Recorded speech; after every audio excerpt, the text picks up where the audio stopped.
Hey everybody, it's Jason Blaha here, and it looks like they haven't cut my internet off yet. I do have some errands I have to run and do shortly, so I don't know if I will have time to get this video up.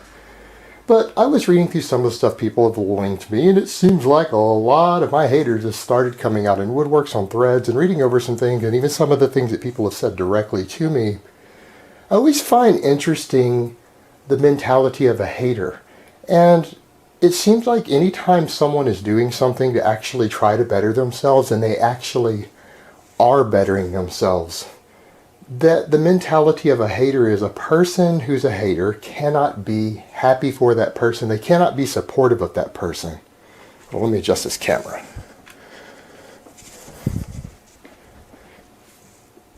And they can't say, well, hey, this person is actually striving towards a goal. They're working towards it. They're making progress.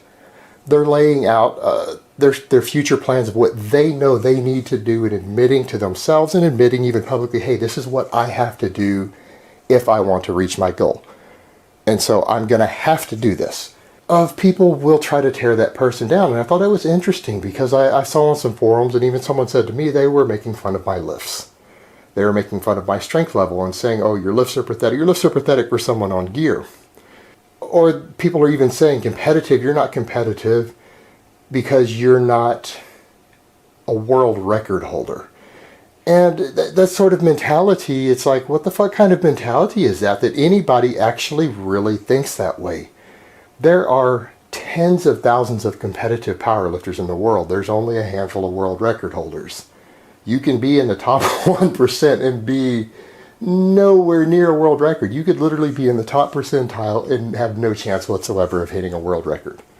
In fact, the vast majority don't. Literally like a tenth or 100th of a percent of powerlifters who compete ever hold a world record. You don't have to do that to be competitive. If you're walking in and you're winning your class or winning the overall at meets, you're going to championships and placing decently well. Let's say you go to some sort of big international event and you place in the top 5 or the top 10, you're competitive. And that's all I'm trying to do. And I thought it was interesting that people try to make that assessment, or they'll mention, oh, well, you're not competitive, but I've already said I'm not competitive.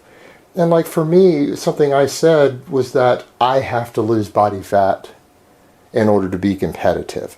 I'm aware that if I want to be in the weight class that I want to be in, which is 100 kilo, I probably need to strip down 7 or 8 kilos of body fat off. And I'm talking about this year. This isn't something I can wait till next year to do, that I actually need to do it relatively quickly right after I finish this meet coming up, so that I can gain muscle to replace that, because otherwise I am simply not going to be able to gain enough muscle to be strong enough to be truly competitive.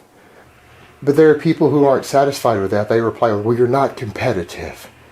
Well, I didn't say I was. I said this is what I have to do if I want to be. And it's something that I'm aware I need to do. And it's just something that's so interesting is how much flack I catch for where I'm at, instead of people stepping back and looking at where I've been. And it's not an ego thing. I'm not egotistical by saying I'm proud of what I've done so far. I basically was told 5 years ago, that I would never train again, that I would never lift weights again.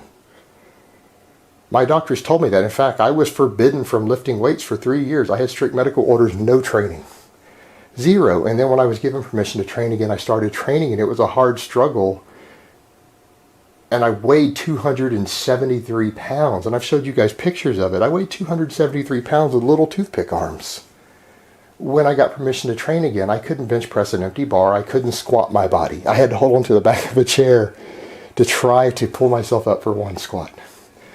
And I remember for me, when getting to a 300 squat or a 200 pound bench press seemed unobtainable, and I reached those goals, and then I got to a 400 pound squat, and then a 500 pound raw squat.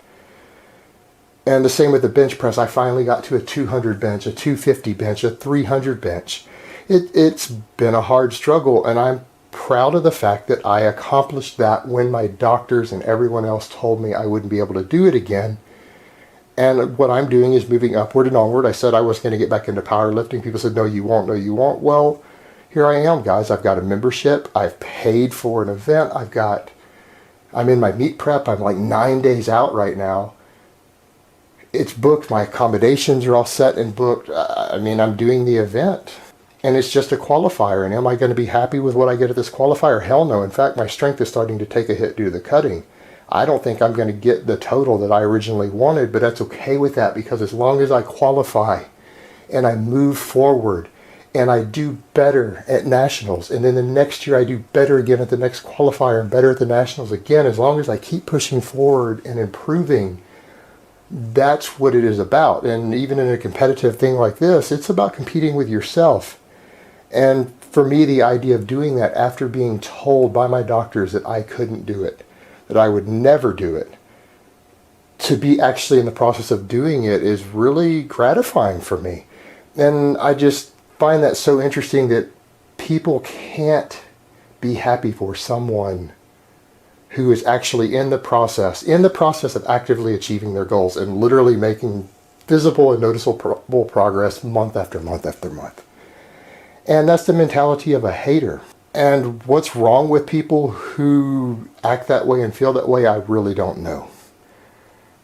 To where they really and truly feel the need to tear someone down, specifically while they're in the process of achieving their goals, for achieving their goals, instead of something else. Now, if someone wants to attack me for being an asshole, something about my personality, some piece of douchebaggery I did, well, hey, that's fair game. No problem for me, because I do the same thing. But I just find it interesting that people want to tear other people down for actually being in the process of achieving their goals because they haven't achieved them yet.